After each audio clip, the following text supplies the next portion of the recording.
walking, not too fast. I want him to think this is the taxi he ordered.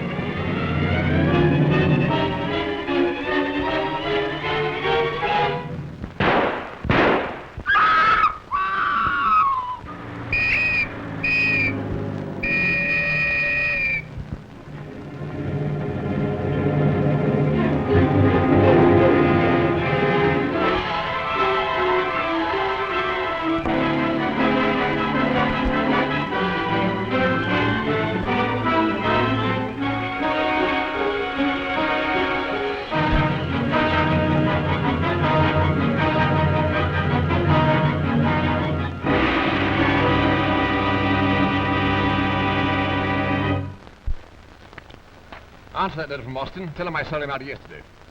He couldn't cover his margin in time to his funeral. Be polite, though. We still may have some more cash we can get. Tell that hospital crowd I never give to charity. Oh, wait a minute. Say that I've had so many demands on me already. You know, the usual formula. Club subscription. Make out the check.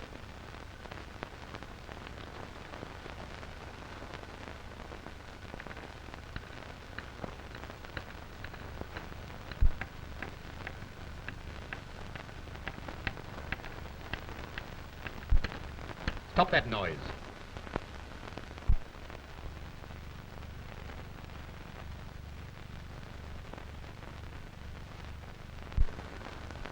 Stop it, I said. I did. Huh. £15,000, eh? I'll see about this. Get me Scotland Yard. Scotland Yard? Yes, Scotland Yard. You heard me.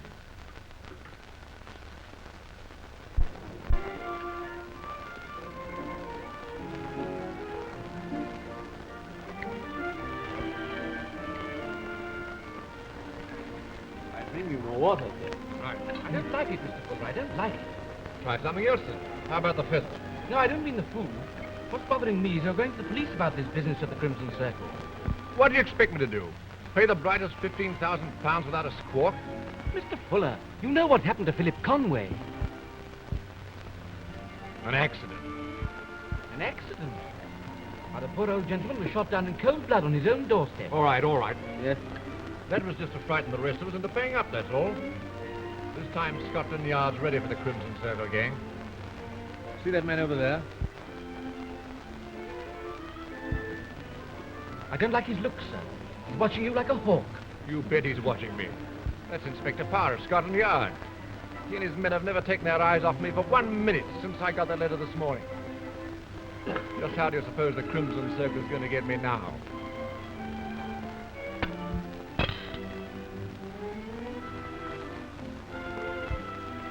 Mr. Fuller, what's the matter? What is it? Mr. Fuller! Mr. Fuller! Mr. Fuller! Look, what's the matter? Winter, quick! Stand back, please, stand back! I'm a police officer. Please, what's happened? Mr. Fuller, sir. Sergeant Wilson, get these people out of this. Now, come on, dash it, where please. Now, back to tables, everybody. Now, come on, now, back you go. There you are.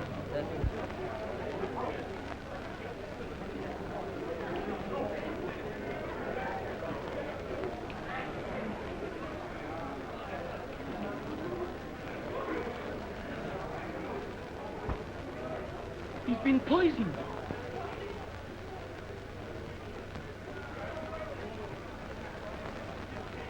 Crimson Circle.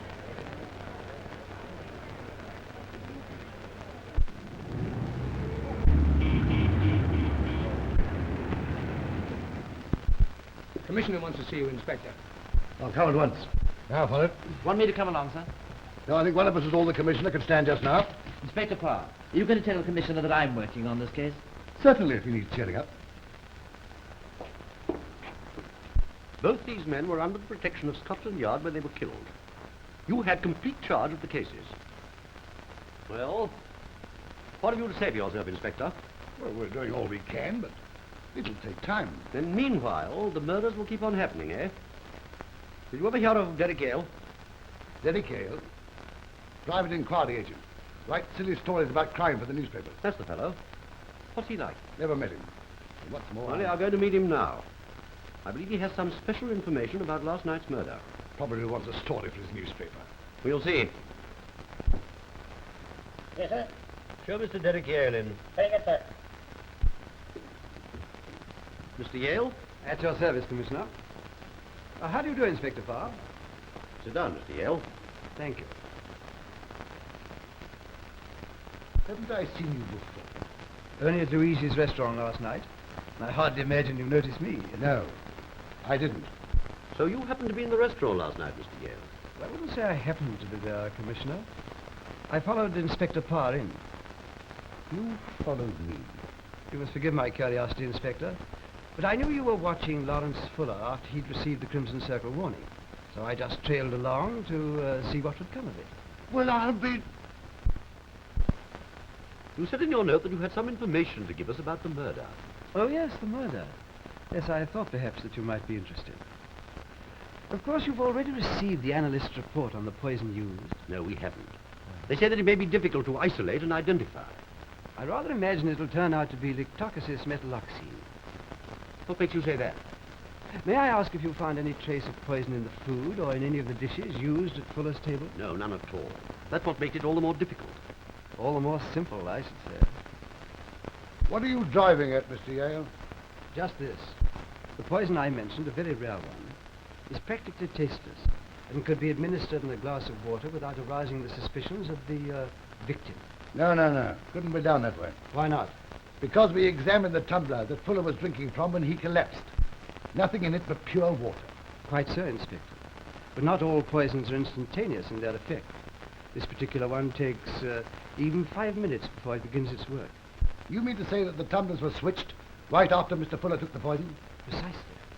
We examined every glass in that kitchen, and the staff swore that none had been washed for half an hour. And when you examined the dustbins in the alley behind the kitchen? They'd been emptied. Well, I got there before they weren't. I have the pieces.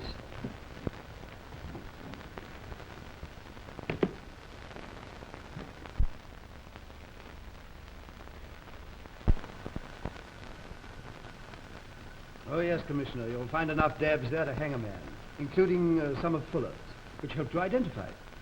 You're sure that glass spilled poison? Note the odor. Rather faint, almost a perfume. Characteristic of Lictocosis metalloxine. Well, Inspector, it's up to you to find that waiter Tony, and we'll compare the dabs. We are looking for you, sir. But it'll take time. Did you particularly notice the waiter at Fuller's table, Mr. Yale? Not until I saw him leave the restaurant in a great hurry. You saw him leave? When Fuller dropped dead, I suspected he'd been poisoned and that the waiter might have had something to do with it. So I went out of the front door and round the corner where I could watch the staff entrance.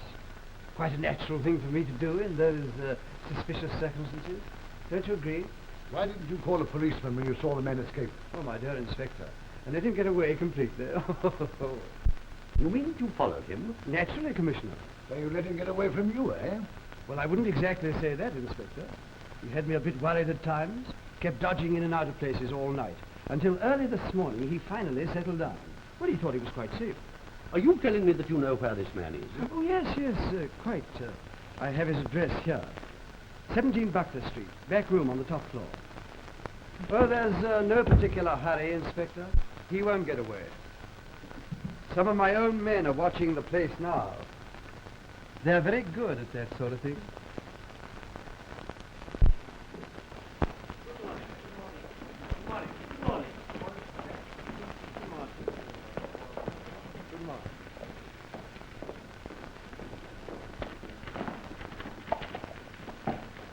Good morning. Lovely day, isn't it? Or isn't it? Mr. Beardmore. Miss Sylvia Hammond. Your uncle is engaged now. He has a visitor. Splendid. He's wanted one for years. Buy a bunch of flowers, lady. I'm sorry, I can't afford any today. But only a smaller bunch, miss. That's right. You bought the whole basket. Whatever made you do such a crazy thing? I never do things by halves. Where shall I deliver them? I haven't any address. Poor girl. Must be very awkward on cold nights. It'll be much more awkward for me if your uncle catches me talking to you. Why, aren't I respectable enough? There's a quaint old-fashioned rule in this bank that a working girl is supposed to work. Or don't you know what the word means? I've often wondered. Would you tell me after office hours? I could never explain to you in 100 years. That's just what I thought. When do we start? Never.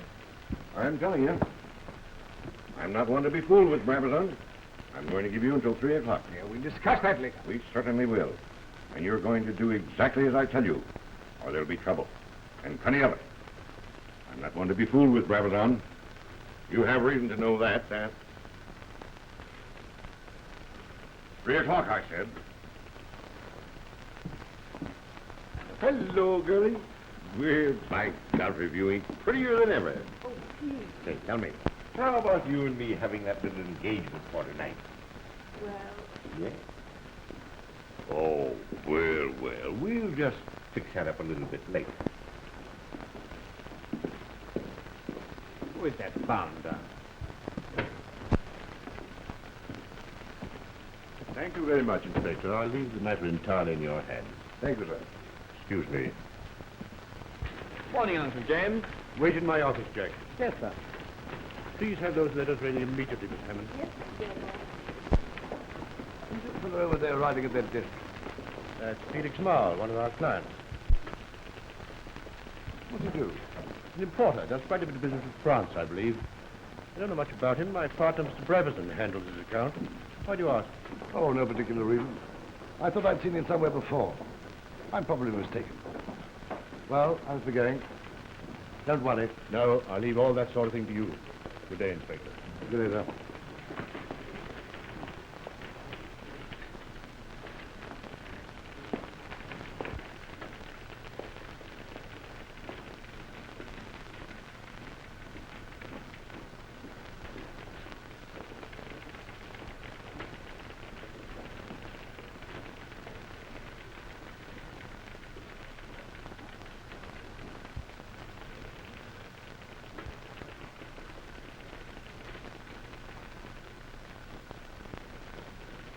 You'll have to endorse this, madam. Endorse it. Yes, please. There, on the back. I endorse Well, hello, magician. See if you can change that into a bundle of frog skin. Frog skin, sir? Sure, a wad of quid, old thing. A wad of quid.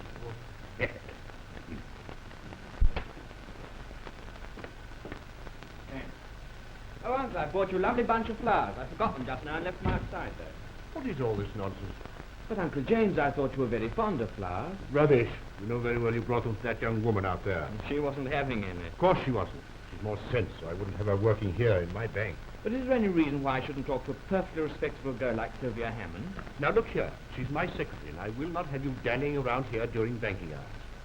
Not only that, you've no sense of proportion. Buying a huge basket like that. Wasting of money. Well, girlie, here's hoping you've got a good appetite for that big feed I'm buying you tonight. Thanks a lot, Mr. Marl, but I'm on a strict diet. My doctor doesn't allow me to eat with strangers. Oh, my God, that's a good one. Oh, don't let that worry you at all. You know, you'll be well enough acquainted with me long before dinner time. I'm afraid I'm much too shy for you, Mr. Marl. Oh, don't you ever fool yourself. You're just my type. You ask anyone who knows. Fine, I'll ask the young man I'm dining with tonight. Oh. Ate it up again, eh? Well, no harm in asking, as I always say. Don't you ever get tired of always hearing the same answers? Oh, when it comes to horses and women, I ain't never yet been fooled. No, sir, ain't nobody ever going to make a monkey out of me. Oh, nobody would try to think of improving upon you, Mr. Marl. That's right, Gilly, that's... Oh, my God, Ray, that's good. I do like you. Well, never can tell. Now, there's my telephone number. Just in case you get a little hungry or thirsty along about 8 o'clock, I can take mighty good care of you when it comes to food and drink and, who knows, maybe a little something to remember me by when you leave. Goodbye, girlie. Adios. Well, Hammond, if you aren't a queer fish, I've been trying to make you out for the fortnight you've been here, but you've got me beat. Very simple, McCoy. I'm too busy trying to hold down a job to time for any foolishness. Foolishness, do you call it? First you turn down the boss's pet nephew, and he isn't so difficult to look at. And then you give old Niall the bird. And him, with £87,392, 3 shillings and 9pence the date.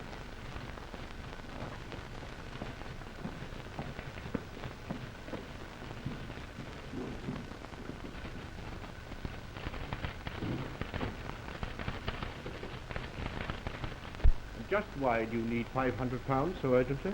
Well, after all, Uncle James, it's my own money, and I only want a quarter in advance. Perhaps it is your own money. But your father made me executor of the estate. With strict instructions not to let you squander it on every... How did that get there? What? Oh, I don't know. After all, it's only a bit of red paper. What? What's the matter? It's the Crimson Circle. That gang of murderers. Just a little warning to both of us, I'm afraid. You mean you've been warned before? This morning, I received an urgent invitation from the Crimson Circle to contribute £20,000 or take the consequences.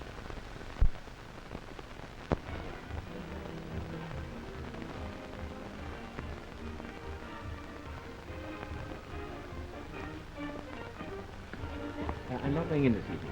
Oh, I see. Quite a good show, are you? Yes, no doubt. Tell me, do you know Mr. Derek Yale? Oh, yes, indeed I do. Most a fine gentleman he is, too. Always having his little joke. Why, just this evening he said to me, amazingly... Is Mr. Yale inside? Oh, yes, Mr. Yale comes here quite often. Could you tell him that Mr. Jack Beardmore would like to speak to him, please? Oh, yes, certainly. Mr. Snoddy? What do you want, Maisie? Miss Higgins to you. Go and fetch Mr. Yale and tell him Mr. Beardmore wants to see him in the foyer. He's in box A. Righto, Miss Higgins. Half an hour, sir. No manners. Oh, thank you. Pleasure, I'm sure. Don't you sit to adore this letter, Mr. Beardmore? Yes, of course.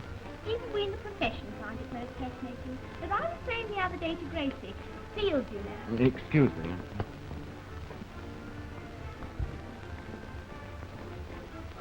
Mr. Beardmore? Yes. Mr. Yale, I rang up your house and your servant told me I'd find you here. Very thoughtful of us. I'm terribly sorry to have you disturbed, but it's very urgent. It's about the Crimson Circle. Here, we can't talk here. Let's go into the bar. Pouring brandy, sir? Marvellous. If you happen to be right. Yes, sir. I begged my uncle to let you handle the matter, Mr. Yale, but he actually seemed to think Scotland Yard could manage by themselves. There's always something admirable, yet a bit pathetic about a brave man.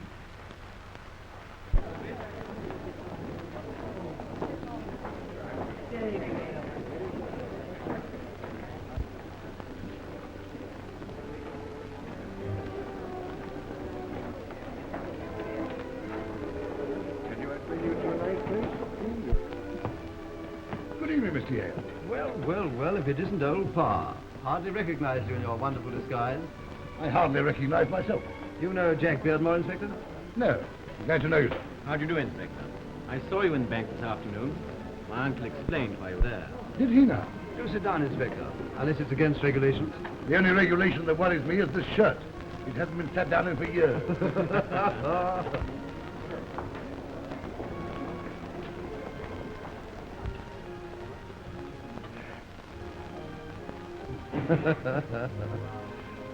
On duty, Inspector? Just keeping my eyes open. One always sees things better that way. The rest of the yard going to take it up too? What do you have? Not a drink of water, I fancy. You'd better try the old brandy. It's more healthy. You know, I've got an eye for a thoroughbred. You can't fool Felix Marl when it comes to a horse. You and the horses have a lot in common, haven't you? That's right, girlie. Me and the ponies speak the same language. Why, the minute I laid eyes on you, I said, now there's a little filly. What's a high stepper? And by Godfrey, someone ought to give her a fine blue ribbon. And are you going to give me the ribbon, Mr. Marr? Well, now, we'll just have to think about that, little girl. Yes, sir. We'll have to think that over. Excuse me for a minute. Good evening, Miss Hammond. I thought the orchestra played beautifully tonight. Oh, yes, wonderful. Prima donna and very fine voice, don't you think? Yes. I wish I could say the same for the director, but he croaks like a spoiled child. Well, now, what is all of this? I'm sorry. Mr. Marr, this is Mr. Jack Beardmore. Jack Beardmore. Hey, any relation to that old fossil down at the bank? Mr. James Beardmore is my uncle. Well, now, that's rich. There, that's certainly rich. Come, sit down, have a drink, won't you? Any friend of Sylvia's is a friend of mine. I'm sorry, I must rejoin my own friend. Sylvia, excuse me, I have to telephone. I wonder what got into him all of a sudden. I should say your presence here disturbed him a trifle. Why didn't you follow him, old pa? I know where to find him when I want him. What do you know about him? Well, I haven't got his fingerprints, Inspector. But my instinct tells me that there goes a crook and a possible murderer. Maybe you're right. But I'm more interested in the girl that young Beardmore's with. Quite understandable. Know anything against her? Heaps. I'm awfully sorry, Miss Hammond. I shouldn't have buzzed in the way I did, I know. No, you shouldn't. But you don't understand. I simply couldn't stop myself when I saw you talking to that blackguard. Beg pardon, miss. Are you Miss Hammond? Yes, what is it? Gentleman had to leave in a hurry on important business. He said you were to take his car was waiting. Oh, thanks. Do you want to see the rest of the show? May I see you home? If you want to. Well, I must be going now, Mr. Yale. Serious as all that, eh? She looks such a charming girl, too. She works in Beardmore's bank. Surely you don't suspect. I don't suspect anybody yet. I just want to see young Jack doesn't lose his way home. Good night, Mr. Yale.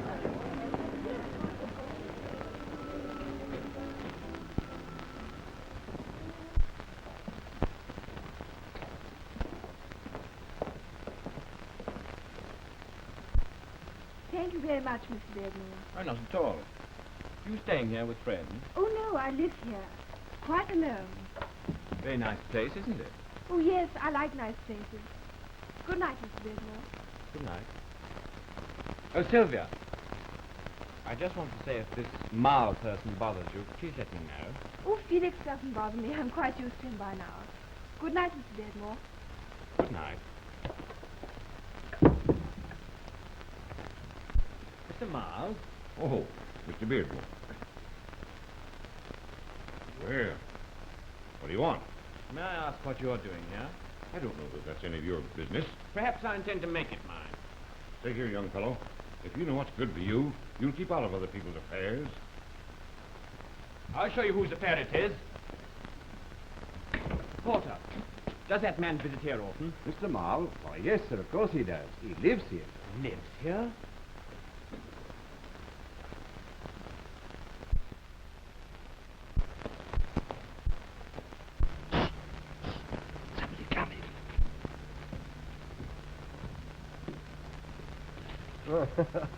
Hello, Inspector. Hello, Mr. Yale. Still wide awake, I see. You don't seem to be sleeping much yourself. Curiosity always keeps me on my toes, Inspector. I'm afraid you'll be disappointed, sir. This is only routine work. But it always fascinates me to see the way you fellas go about guarding houses. Hello, there's something up.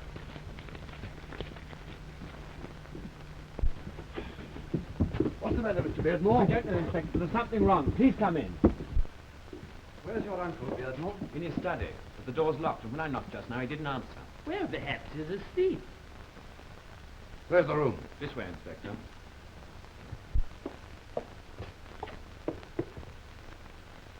He's in the lock. Any other entrance to this room? No, sir. Something's happened to the master, I'm sure of it. Break it down, Webster. John.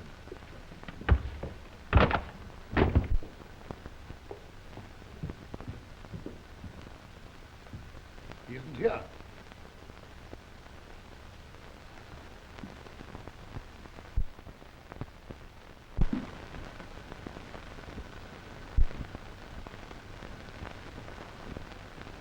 I'm afraid he is here.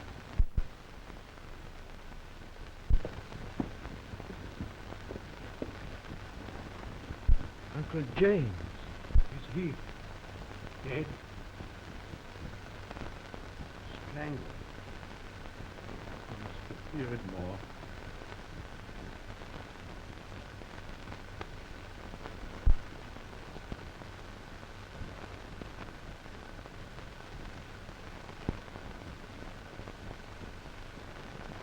I would say that someone climbed up here from the garden, Inspector.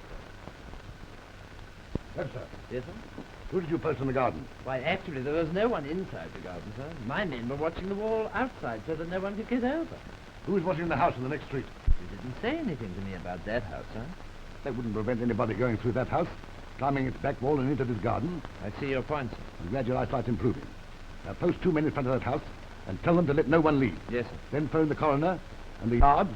Yes, sir. Can you use the telephone? No, sir. Yes, sir.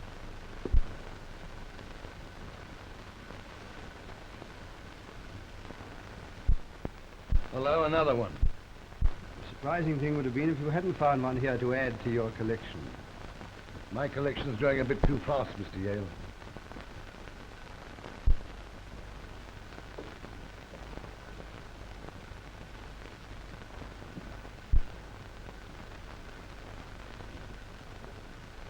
Mr. Yale's out, but back soon. All right, I'll wait a few minutes. May I take your hat, sir? No, I'm not stopping long. Would you take seat, please? Yes? Then mention it. Thank you.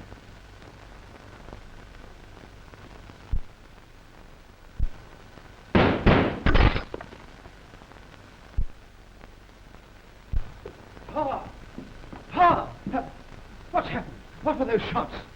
Someone getting playful in your garden. Were you hit? Yes, right here. You came prepared, I see. It's the first time I've ever worn a steel corset. Keep away from that window. It's a bit of a draft now. Did you see anybody? No. I wonder if those shots were intended for me or for you. I hope we shall never find out. Well, we'd better search the garden, hadn't we? Oh, there's no hurry. Whoever he was, he's gone by now. And I don't suppose he'll be back soon. You better sit down, Inspector. I think you're right.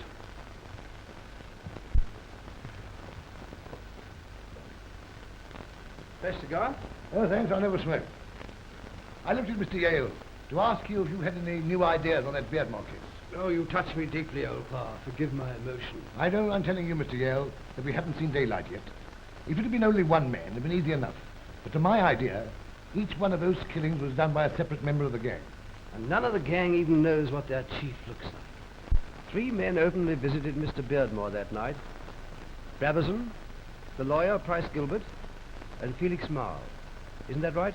Ah, but Finch the butler swears that Beardmore was still alive after Marl left. He was the last visitor we know about. Felix Marl. There's a bit of a record, eh? Not in England. But I sent his dabs over to Paris with the police there to check up. He did 5 years for robbery in France just after the war. Interesting fellow. Of course you found out to whom the vacant house across the garden belongs. The Urban Investment Company. They said at the office the keys haven't been touched for 2 weeks. See anything of Brabazon there? Why? Well, I seem to remember hearing that Brabazon owns most of the shares in that company. Rather an easy matter for him to get an extra key for the house, don't you think? I wonder how Brabazon's business affairs have been going lately. Well, they're certainly worth looking into. Letter, please. Who delivered it? Man, please. What did he look like? White man. Get out. Yes, please.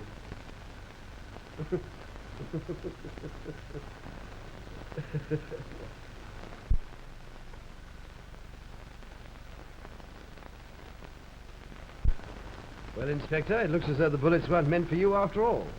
Perhaps you're not on the Crimson Circle mailing list. What are you going to do, Mr. Yale? I'm going to look round the Brabazon bank. I didn't take the money, Mr. Brabazon. I swear I didn't. I gave the envelope to the clerk at Spears and Roberts, and when he opened it, there was nothing in it but blank paper.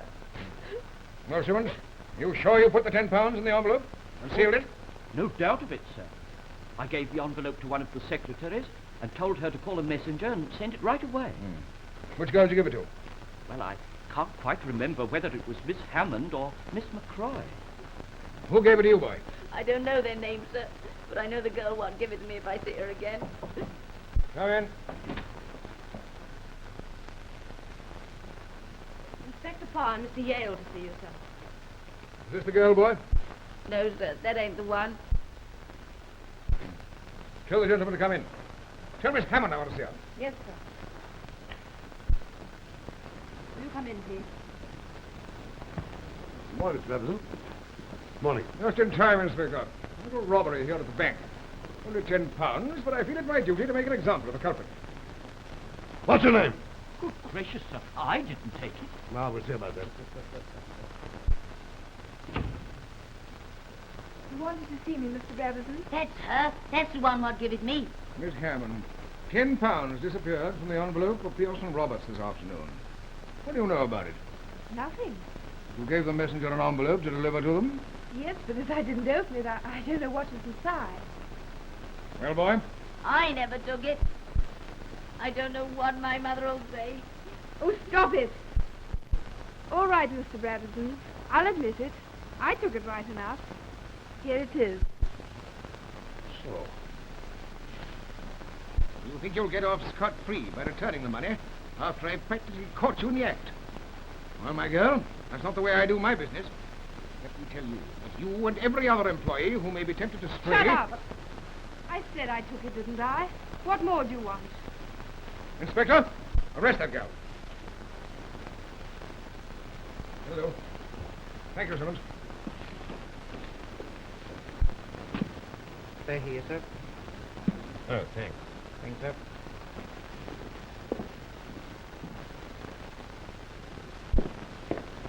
Gentlemen to see you, sir. Hello, my boy. Awfully sorry to disturb you now, Inspector, but your housekeeper said I'd find you here. That's why I'm here. It's her fault. Her cooking. Ooh. Anything wrong? Oh, everything. I mean, I've come to see you about Miss Hammond. Well, what about her? Do you know where she is, Inspector? Not at the prison. The magistrate bound her over, so she's free to go where she pleases, as long as she behaves herself. Oh. I went to the place where she lived, but she'd moved. That's a slippery young woman, Jack. I've got to find her. You know her record. Oh, I don't care tuppence about her record. She's straight, all right. Good Lord. You haven't fallen in love with her, have you? She's in a jam, and I've got to get her out of it. That's enough, Tom. That's enough. You made me a cripple for life. I ought to arrest you for assault. Very good, sir. Thank you. Now, take my advice, my boy, and forget all about it. I know their sort. They don't change.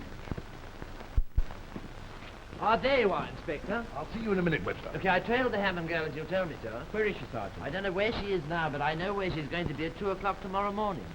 Take a look at that, Inspector. I forget, it's hot in here.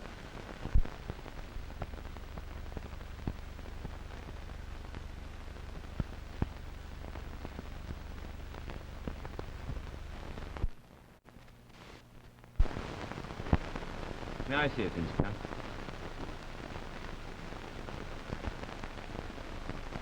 Crimson Circle. She'll never join. She will. That's how the chief of the Crimson Circle gets his new members. But this time, Scotland Yard will be on the membership committee.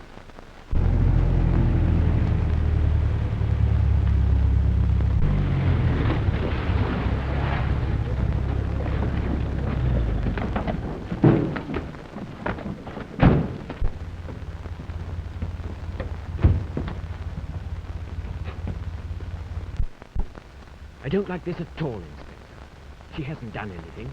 It isn't fair to trap her like this. We don't want to trap her. We're after the chief of the Crimson Circle, and we're going to get him tonight. She'll never meet him. Oh, she'll be here all right. And you're going to let her run into danger without any warning? She won't get into danger. The police will not attack until she's out of that car.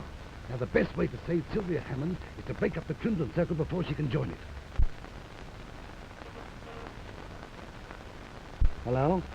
Webster? Yes. Well, you are awake, then. All your men posted? Yes, sir. 5 men at every crossing of the area. Pass the word on to Thompson and Trevor. Yes, sir. Got that dust cart ready to block Barton Street? Stop the alley already. To move on signal. Get that lorry at the end of Panoya Street to stop its motor. I can hear it from here. Right, sir. Switch me onto the wireless. Limit square area. Be strictly fast speaking. Don't stop any cars entering area. When signal is given, close in and block area, stopping all cars and all pedestrians who attempt to leave. Stand by. There she is.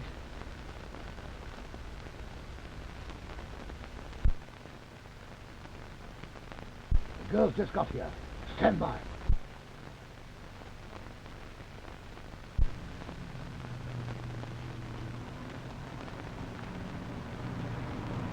Attention. Block all streets. Make no noise. Don't move in till I give the order.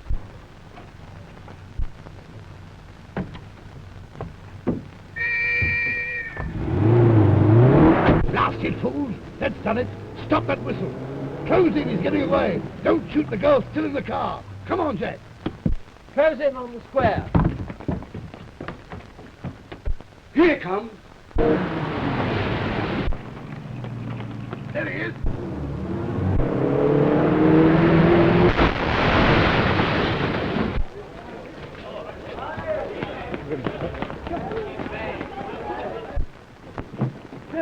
Sylvia! He kept it. Nobody left that car after the crash, Inspector. That's it. They jumped out of the corner and let the car come full speed on. Now search every house in the street and block the other end. Right. The next time he wears this, there'll be a rope round his neck.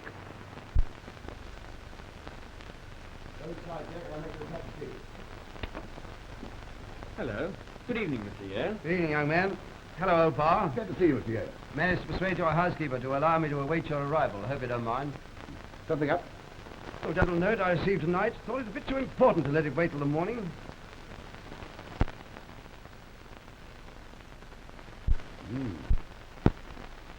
Any idea who sent this to you, Mr. Yale? Oh, yes. Quite a reliable source, Inspector, I assure you.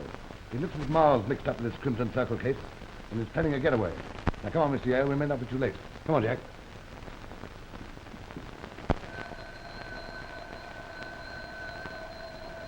All right. I'm coming. Mr. Felix Miles. Yes, sir. It's a bit late to come visiting, sir. I'm a police officer. Where's his flat? Number 17, sir. I'll take you up in the lift. I hope there's nothing wrong, sir.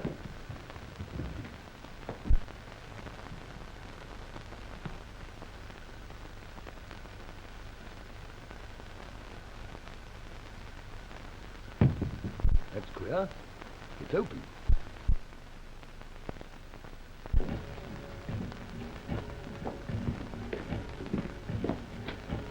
Hello, there's someone. Sylvia! Sylvia, are you all right?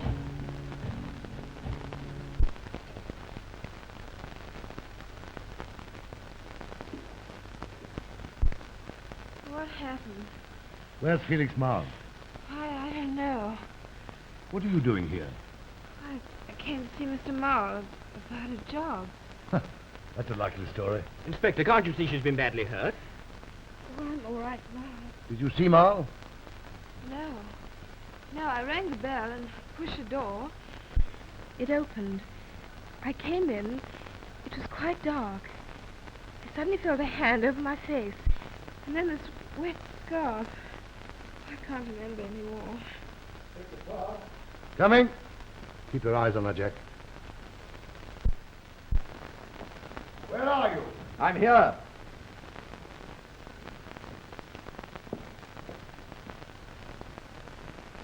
Done him? Yes.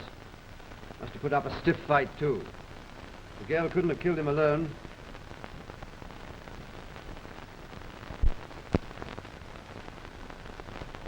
Ah, here it is. Another one for my collection. Now we're as far from the chief of the Crimson Circle. Sylvia, why did you come here? You must tell me. Jack, I'm so afraid. You must help me. Promise me you will. I'll do anything in the world for you. I love you. And take this. If they find it, it'll be all up with me. Don't let anybody see it. Put it in your pocket. What is it? I can't tell you now. What do you want me to do with it? Keep it for me. Don't show it to anyone. And don't open it yourself, please. Please, trust me.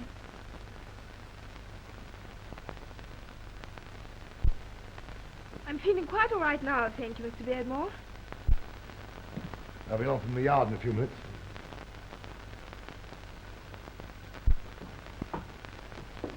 They've certainly made a thorough job of it. I suppose they've cleared out the safe. They have.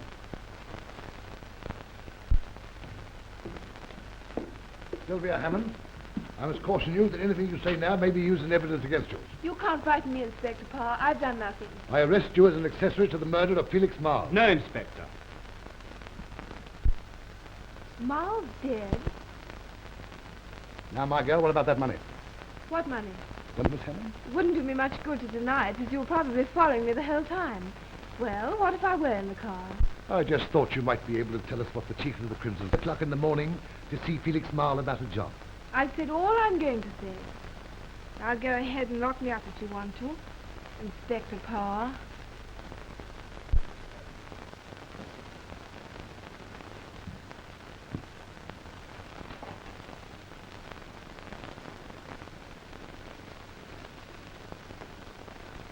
Photograph of the execution of Thomas Lightman, Paris, 3rd November 1923.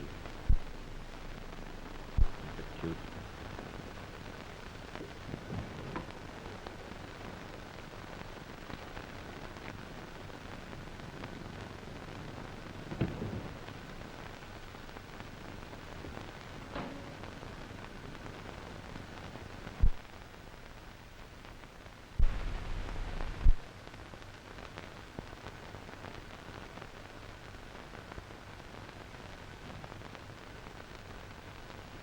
Who's that?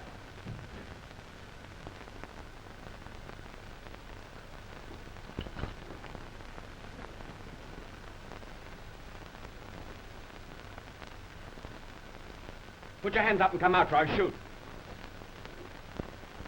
Sylvia. How on earth did you get there? Through the window. But I don't understand.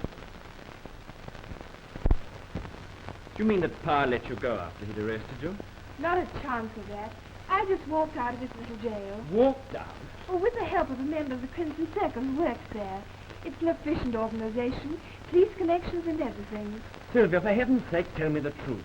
Surely you don't belong to that gang of murderers. Oh, there isn't time to talk now. Every second counts. Where's that envelope I gave you? What's it mean? Photograph of the execution of Thomas Lightman. You didn't open it. No. Oh, where is it? Here. Give it to me. No, just a moment. I've taken orders from you for long enough. Either you tell me exactly why the execution of Thomas Lightman concerns you, or you don't get it back. I must have it. Why? You told me tonight you loved me. Did you mean it? Yes, Sylvia, I did. Though I can't for the life of me think why I go on loving you the way you're behaving. Don't you trust me? Not the least little bit. Jack. Oh, I don't believe you're mixed up with killing Marl. Whatever else you may have done in the past, I don't care. It's your future I'm concerned about. If you don't give me that envelope, I won't have any future. Well, I'll open it and judge for myself. Jack, don't. Listen to me. The Crimson Circle will kill anyone who sees what's inside this envelope. I swear that's the truth. They murdered Marl because he saw. They'll murder you. And Inspector Parr and Derek Yale when I turn this over to them. Give me that envelope or I'll fire. I believe you would. Stay where you are. Don't move. What are you going to do now? What do you think? I'm going to give this to the chief of the Crimson Circle, and you can tell that to Yale and Parr and everyone you like, and see if they can catch us. Good night. Yes. And she kept me covered with a revolver and said she'd turn the envelope over to the chief of the Crimson Circle. Photograph of Thomas Lightman, Paris. Is that right? That's right. And the date, November the 3rd, 1923. The execution of a criminal in France doesn't seem to have any bearing on our case. You never can tell. The Crimson Circle seem pretty anxious to get hold of that photograph. I'll get on to the Paris police and find out about this Thomas Lightman. Can you speak French, old pal? Ha! As well as I can play golf. Well, I'll telephone for you then, if it'll help you. Thanks very much. There'll be something in this clue after all.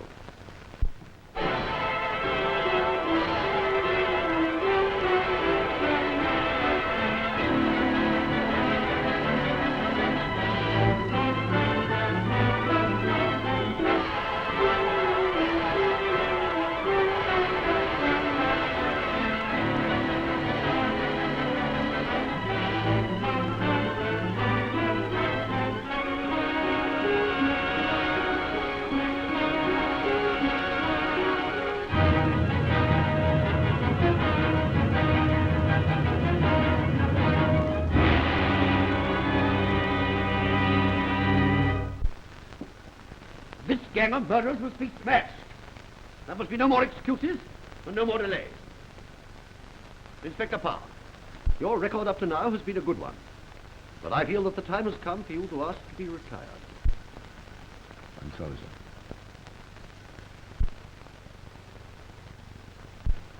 You shall have my resignation at once. I'm sorry, Parr. Mr. Yale, I asked you to call here this morning for a very definite reason.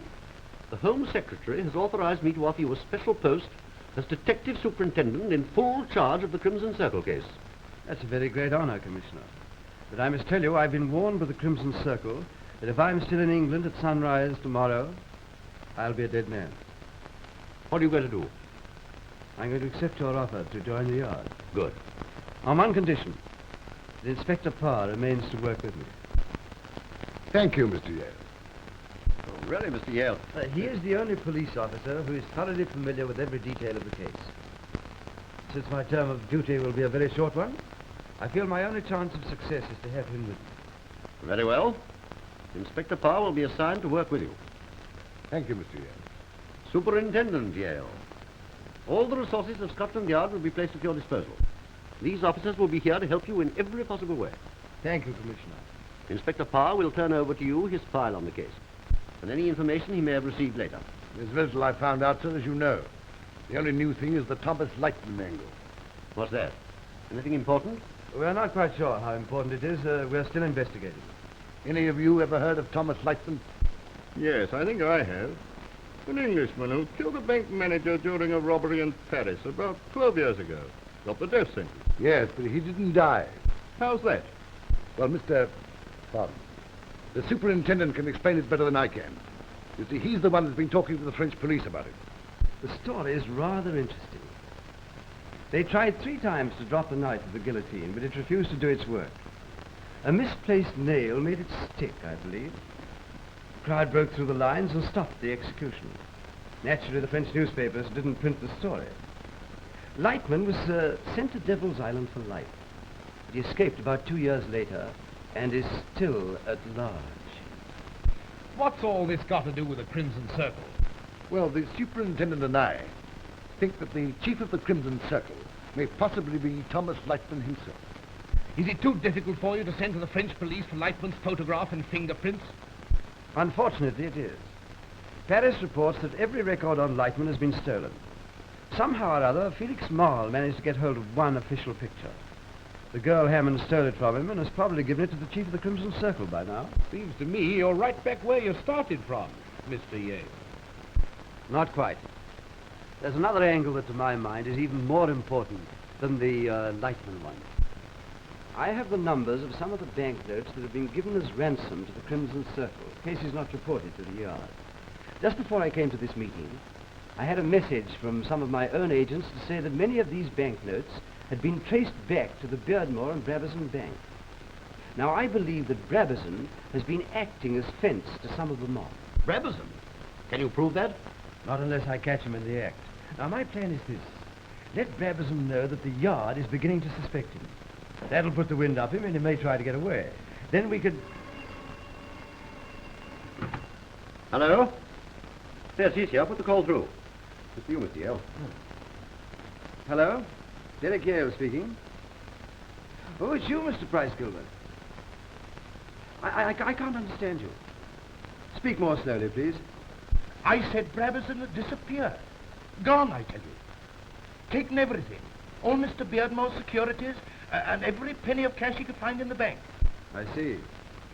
All right, never mind about that now. Inspector Parr's coming over. That last idea of mine came to me a bit too late, I'm afraid. Brabazon's already bolted with everything but the bank's furniture. Inspector Parr, get over there right away. Yes, sir. Inspector Clement, see that all roads and railway stations are watched. I'll get a warrant and go over to Brabazon's house at once. Oh, thank heaven you've come, Inspector. We've been waiting for you. So the bird's flown, eh? Seemed to be in the house to leave the old nest. He's taken everything, Inspector. Pretty well cleaned out the whole bank. Jack's private property, too. Oh, this is terrible, terrible. What shall we do? Oh, for heaven's sake, chuck it. I'm sorry. The inspector will look after everything now, Mr. Price Gilbert.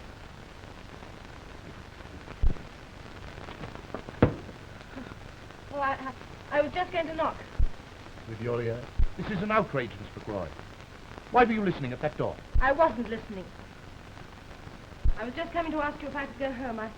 I don't feel very well. Shock, eh, through the sudden opening of that door. Well, I've been very nervous lately with all these dreadful things going on around here. Let's have a look at that bag. What's the matter with you? Can't a girl use lipstick? Hold it, Jack. Give me that back. If it's anything that doesn't concern the police, my dear, you can go right ahead and eat it.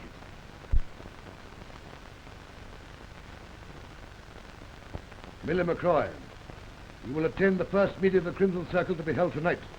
Memorize these instructions, then destroy this paper. Failure to follow orders will bring swift punishment.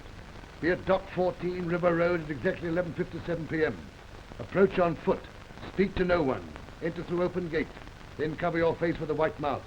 Give secret knock and password at inner door to walk. Obey further orders to the letter. You will be rewarded. It's a bad gang you're mixed up with, Miller, this Crimson Circle. I don't know anything about it. But this letter proves that you're a member of a gang of murderers. I'm not. You wouldn't like to be booked on a charge of murder, would you? I've never killed anyone in my life. I swear I haven't. All I did was to tell them a few little things about what was going on around here. And that's all you ever did, Miller? Yes, sir. I didn't think there was very much harm in it, and they paid me for what I told them. And who did you tell those little things to, Miller? A dark woman. The one who gave me the letter in the street just now. Who was she? I don't know. You ever seen her before? Yes, sir. Where? Oh, street corners and tube stations and places where I gave her messages. Who's the chief of the Crimson Circle? I don't know. I swear I don't know. He had a black hood on the only time I saw him, and he spoke with a funny voice. Do you know any other member of the Crimson Circle? I don't know any of the other members except... Except? Sylvia Hammond. Sylvia Hammond? How did you know she was a member? She gave me the sign. What sign? The sign of the circle, eh? What's the secret knock?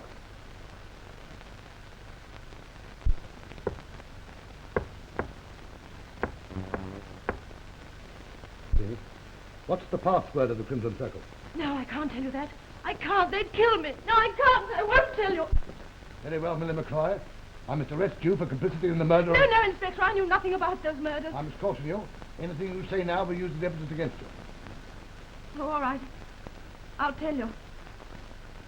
The password is... The knife won't fall. The knife won't fall. Inspector, it's the knife of the guillotine, and Thomas Lightman. Inspector Lewis will place his men in the warehouse marked D. Inspector Gray will have his men in the garage marked E. Inspector Clement will have charge of the reserves with post at F. Reserves? Yes. We may need you pretty badly before we're through. Trevor, Webster, Parr, and myself will get into the meeting somehow or other with the passwords. Dennison? Yes, sir? You'll be hidden on the roof opposite. Wait 5 minutes after you see the last man enter the dock. Then notify all these posts with your wireless. When you officers get that word, you will begin to close in down the side streets with your men, moving slowly and quietly, keeping close to the building line. When I give you the signal from the inside, rush the place. And remember, you're dealing with a mob of desperate killers who'll try to fight their way out. I don't want any mistakes, like the last time when you thought you had the Crimson Circle trapped. Is that understood? Yes, sir. All right, then. Get to your posts as soon as possible and keep your men under cover. You mean you want us to go there now? Yes, why not? Because it's 5 o'clock and the meeting probably doesn't start till midnight. Precisely, Inspector. And the Crimson Circle probably won't have its spies out yet to watch for any concentration of the police. And I expect my orders to be carried out to the letter. That's all, gentlemen. Oh, Pa. You remain here to receive reports. I'm going down to the docks to reconnoiter. If I have to change my plans, there'll still be time. Right, Superintendent. Oh, and Pa, that was a pretty smart job of yours, getting all that information out of Millie McCroy. I'll see the Commissioner hears about it. Thank you, sir.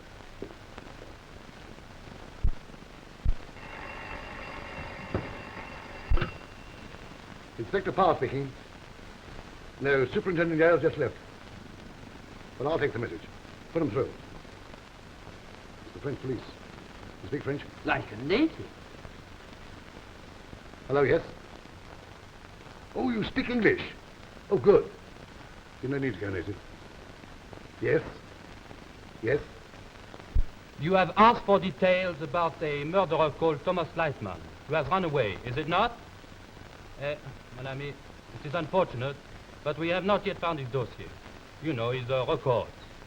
But one man here, he remembers an identification. You can hear me? This light man have what you call it a birthmark. Yes. Yes. He have all around his neck a red ring, a circle, red like blood. Yes. I understand. Thank you. Merci beaucoup. Anything up, sir? Oh, what I expected. They haven't found Lightman's records yet. Well, we'll send them a set of our own as soon as we catch the Crimson Circle tonight.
Come inside. Single Trevor tomorrow. You come last. Good luck.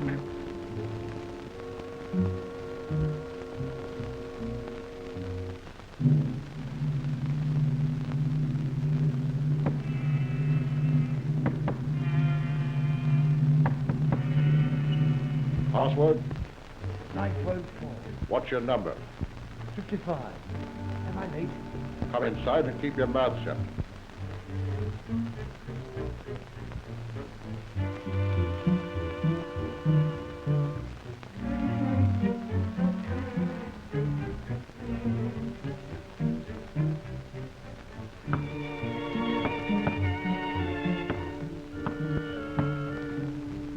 Password? 914. Inside.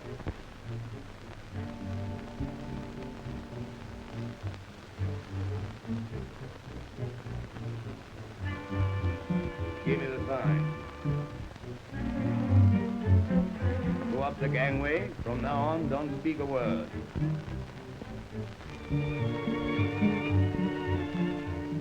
Climb down into the hole and take your place with the others.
My friends, no one will be permitted to leave until I have declared the meeting closed.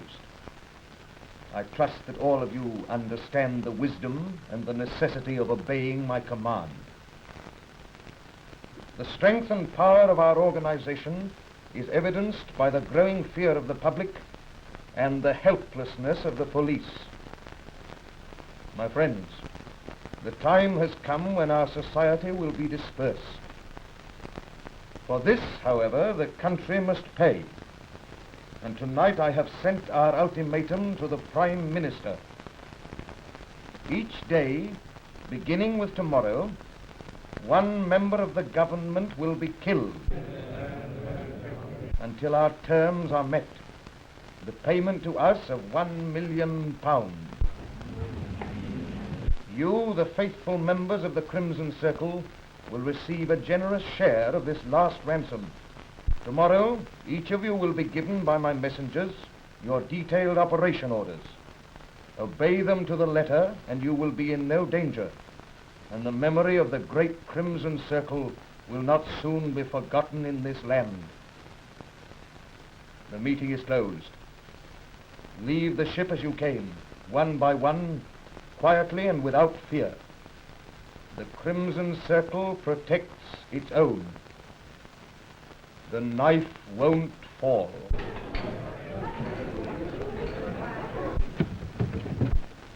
Apply!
A loudspeaker. Follow the wires. Go through here, sir.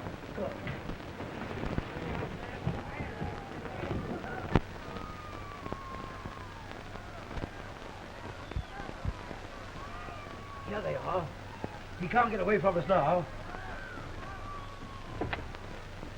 Trevor, break down this door. Right, sir.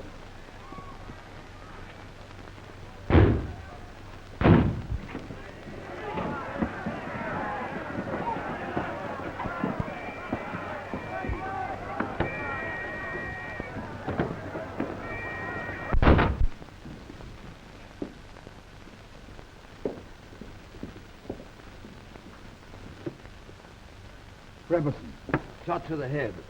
Yes, his gut looks like suicide. Yes, probably did away with himself when he knew the game was up. Gramophone was a clever idea. How does it work, Superintendent? Well, it looks simple enough.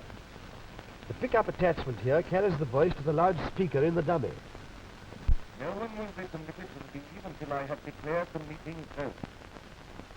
I trust that all of you understand the wisdom and the necessity of obeying my command.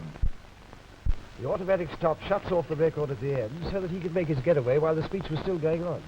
I wonder why he didn't do a bunk when he had the chance. Probably found out we had him cornered. I don't think Brabazon killed him, sir. Crazy, pal. You can tell by looking at him. That's just it. The bullet entered his right temple. What of it? Brabazon was left-handed. Was he then? Look at the marks on his wrist. That man was tied up and gagged until someone killed him. Now, this record now. The speech lines don't begin until some minutes after the record has started. That will give someone plenty of time to come in here, kill Brabazon, cut his ropes, and get back to the meeting before the dummies started talking. By Jove, perhaps you're right, old pal. Surely Brabazon was a member of the Crimson Circle, or he wouldn't be here on this boat. He was a member, right enough, but he's certainly not the chief we're looking for. What's your theory, Inspector? Well, I look at it this way. The chief of the Crimson Circle tipped off Brabazon that you'd found out he was handling the ransom money. Then he got him to hide on this boat, promised to get him out of the country, then he tied him up, stole the money and Jack Beardmore securities, and finally killed Brabazon.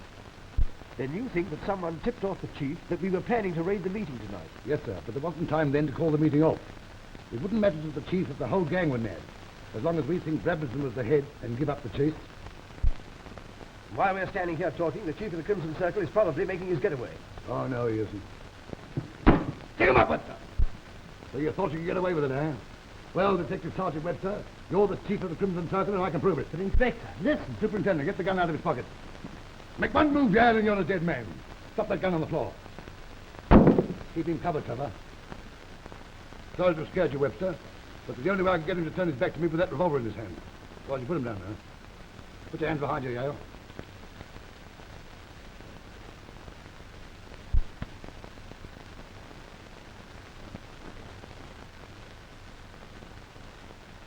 Now, I wonder just when you drew that circle on my back without my knowing. You know how the usual Scotland Yard caution goes, don't you, Yale? That anything you may say may be used in evidence against you. Harris told me about that red ring this afternoon, but I didn't tell you because I already knew who you were. Thomas Lightman. Aren't you clever, Inspector? I suspected you for some time, but I couldn't prove it. Then it was really quite simple. I found Sylvia Hammond all by myself last night, made a copy of the photograph she was carrying, and let her deliver it to you as the price of her freedom. An excellent likeness of you on that scaffold, but I think a good English rope can do what a French knife couldn't do. But Yale was so anxious to round up the Crimson Circle. Just a clever dodge to throw us off the track. Eh, Lightman? I wouldn't intrude on your child for anything in the world, Inspector. Shall we join the others?